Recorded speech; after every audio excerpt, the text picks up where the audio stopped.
Hello friends, कशा आहात सगळे। तर दिवसाची सुरुवात गरमागरम चहापासून केली। चहा घेतल्याच्या नंतर घराची सगळी साफसफाई वगैरे करून घेतली।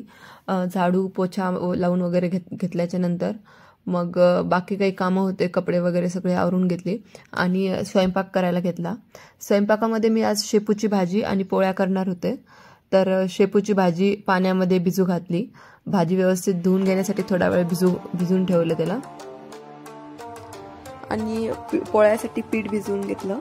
पीठ भिजवून झाल्याच्या नंतर मग मी भाजी करायला घेतली आणि भाजी आणि पोळ्या करून घेतल्या। आज आम्ही दोघंच जण जेवणासाठी होतो, त्यामुळे स्वयंपाक काही जास्त नव्हता, तर लवकर स्वयंपाक आवरून घेतला।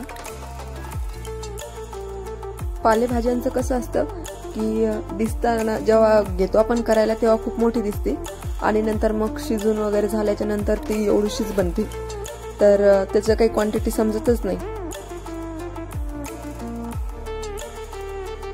नंतर भाजी शिजत ठेवली आणि पोळ्या करायला घेतल्या।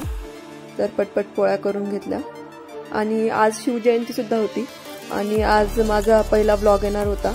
म्हटलं आजचा दिवस इतका छान आहे, तर आपण शिवजयंती छान सेलिब्रेट करू, घरच्या घरीच करू। पण शिवजयंती सेलिब्रेट करण्यासाठी मग लवकर आवरून घेतलं बाकी काम वगैरे। आमच्या घरी एक छोटी शिवाजी महाराजांची मूर्ती होती, तर मग आम्ही ठरवलं की तिथं घरच्या घरीच त्या मूर्तीला आपण व्यवस्थित पूजा वगैरे करू आणि मग सेलिब्रेट करू। तर मग मूर्तीला चांगलं छान धुवून वगैरे घेतलं, त्याची पूजा वगैरे करून घेतली, फूल हार वगैरे घातला आणि अशीच घरच्या घरी मी शिवजयंती सेलिब्रेट केली।